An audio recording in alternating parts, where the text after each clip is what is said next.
Right. And so I was like, if your whole purpose is to measure this result, why can't you give it to me? And it's just amazing how much they were like, oh yeah, we'll build your website. We'll do your SEO. We'll do your social, et cetera. And hopefully your new patient numbers will go up, but we won't be able to tell you if that was actually what happened or not. So focused a lot on the look and feel of how their company comes across, when in reality, like, you can optimize so much without even having any of that.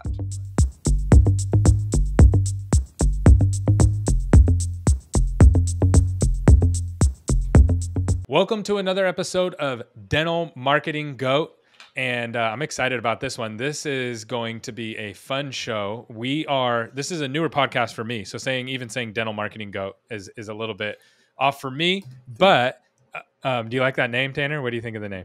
Yeah, it didn't slide off the tongue as much. You got to keep practicing that. But I love it. Dental Marketing Goat, where we discuss proven dental marketing strategies that consistently attract predictable new patient flow to your practice. And it's very fitting that I have Tanner on, because a couple different things. So number one, I do a podcast with Tanner. It's called Dental Risk. If you don't watch it, watch it.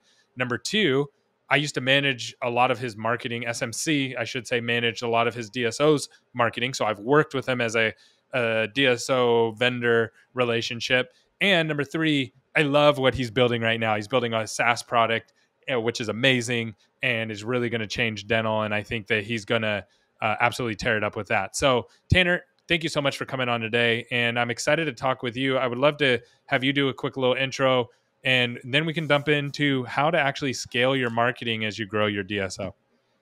Yeah, for sure. Gary, just kind of like you mentioned before, I mean, obviously our relationship is a lot more deeper now that I haven't been involved in the DSO, but we kind of go back to my background, which is I have now kind of built and run 2 different award-winning DSOs.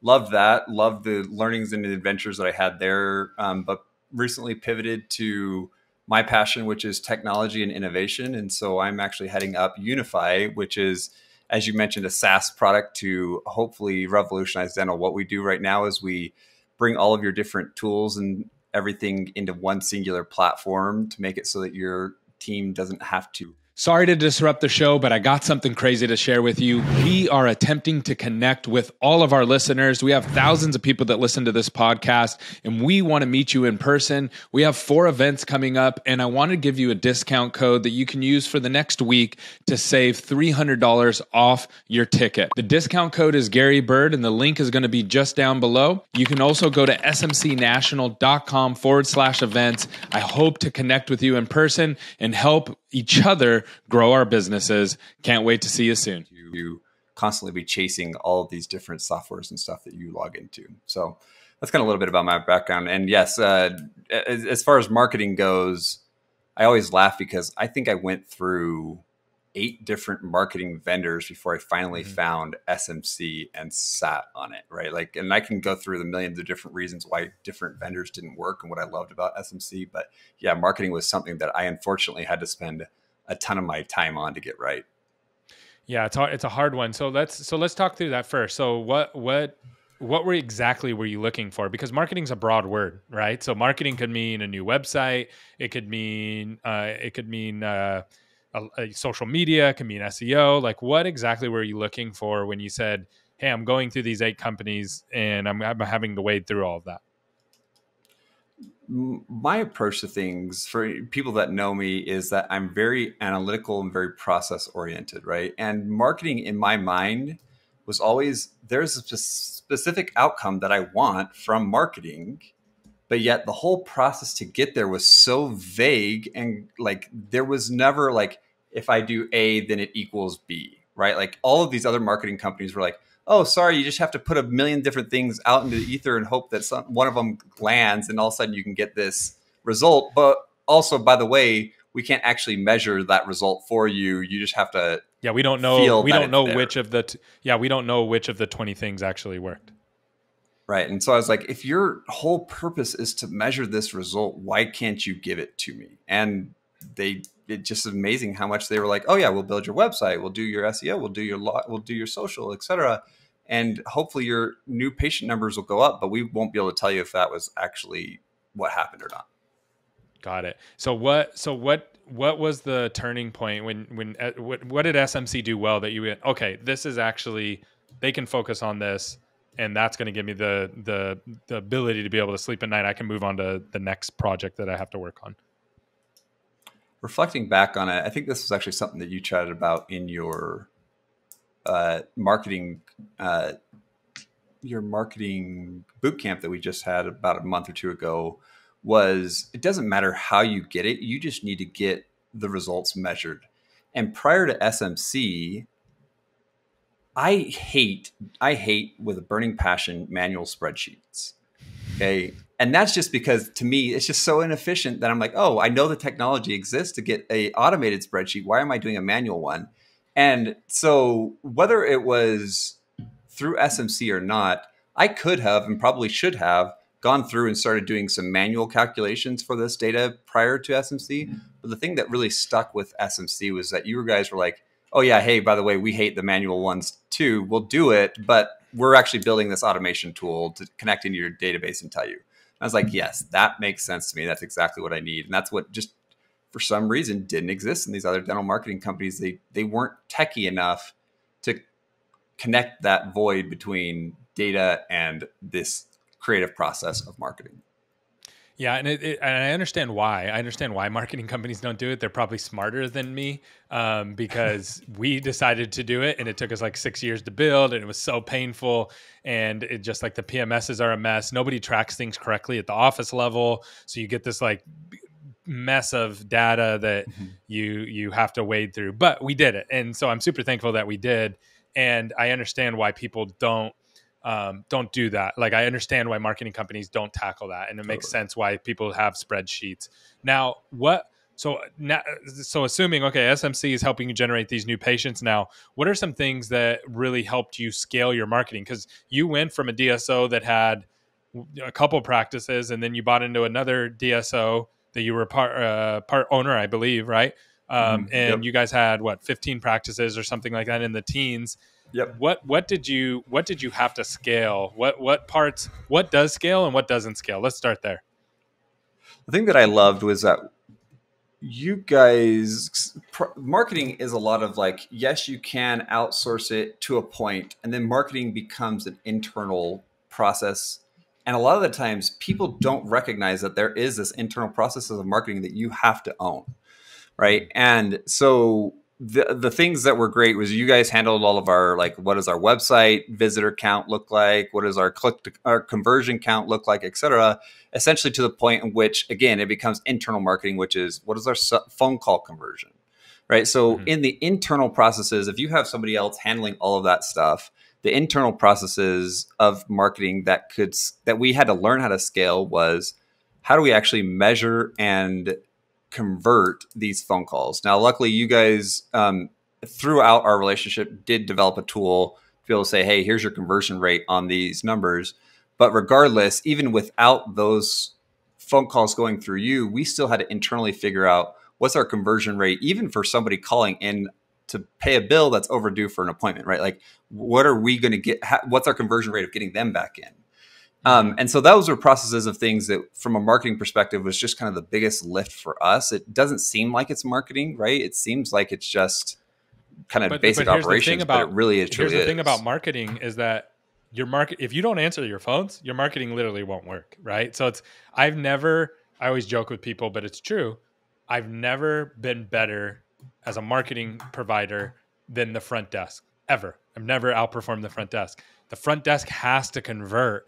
And then you have to have them show up, and then you have to have, did they buy treatment, right? So, and then did you get them recared? So that's something actually since we've worked together, Tanner, and we still work with the DSO that Tanner used to work with, but he's obviously not there. He's building his other company now. We actually measure recare rate.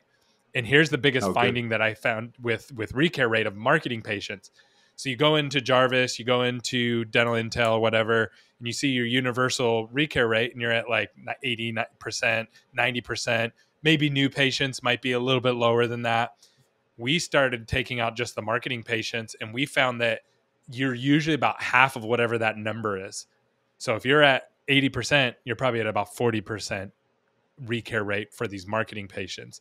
So that's another one that's just been like, okay, let's look at the data, and then what do we do about it afterwards? And like you said, there's not a lot a marketing company like SMC can do for you besides show you the information. But then once you have that information, you can actually make tangible changes. So as you scaled, Tanner, like how did you implement those changes?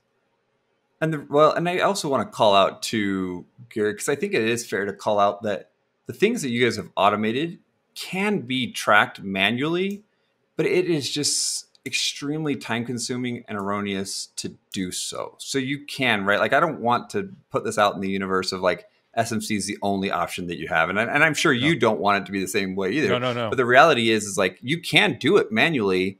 It's just, you're going to have an increase of team member cost to do so, because you have to go in and do a lot of these different manual digging. So anyways, I just want to call that out. No. And Tanner, sorry, what was your question? I had an hour-long podcast that I did. It wasn't even a podcast. It was a webinar of how to manually track all your own marketing stuff. It was painful. It was boring. And I warned them. I said, this is going to be painful and boring, but it's useful. So if you want that, right, I'll send it to you. If you're listening, because we're not the only way. Before we could build our application to be able to track it all, we had to learn how to track it manually, because you can't, until you track it manually, you can't learn how to track it all with robots and things like that. So in software. So I'm 100% with you. So my question for you, Tanner, is just if you were going back, you have 1 or 2 practices and you're going to scale to 15 now, what would be your message to people out there? What would you tell them about scaling in relation to marketing?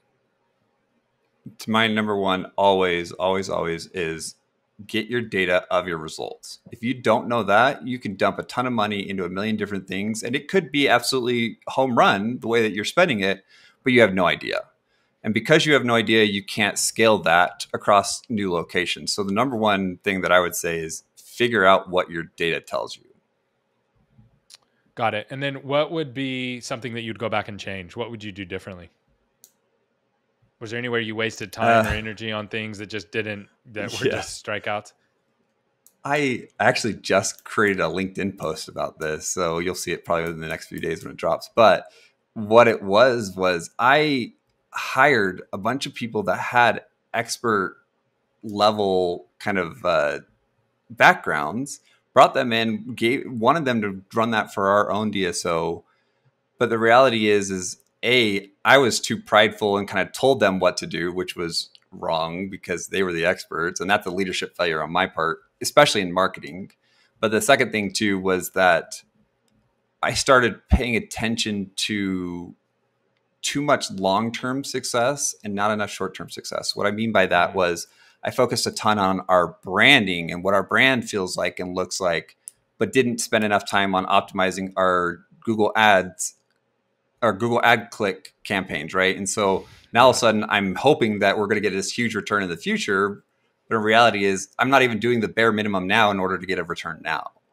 So that's actually something that I see a lot, is like people focus a lot on the look and feel of how their company comes across, when in reality, like, you can optimize so much without even having any of that. Look at Craigslist. Yeah. It's tricky because I've seen people go, and entrepreneurs make this mistake a lot too, is where it's like, I got to get my logo right. I got to get my name right. I got to get everything perfect before I start. And you just, in the dental industry, you just don't need those things to be able to get new patients right away. And not only that, I've seen people spend $20,000, $30,000 on videos, on websites, just to find out that the avatar that they actually want, it doesn't speak to them. So at the bare minimum, if you are going to go out and spend all that kind of money on building a website, I mean, God bless you, go do it, but make sure you know what your avatar is before you start building that out. And most marketing companies won't have that conversation with you. They're just going to build something that you are going to love. And Tanner wasn't the avatar for his practices, right? Like, so if he loved it, it's like, man, what about the avatar? And what about the people that we actually want to attract? I think that's so important. Yeah. No, I've had a lot of very expensive learnings in marketing where we just trial and error through a million different things, and it was very painful. Yeah. And also, go ahead. Yeah. Nope. I was just going to say, like, one of the things too that we did was I think that I was too eager to try too many different things that I didn't let each one of them ruminate enough. A lot of it is actually consistency and not just like getting the right thing. There's a lot more value in consistency than actually nailing it. Yeah, I think that's what is going to be really important in 2023 is being able to have a lever. Think of it as like a lever, right? So can you pull this lever and be able to produce more new patients?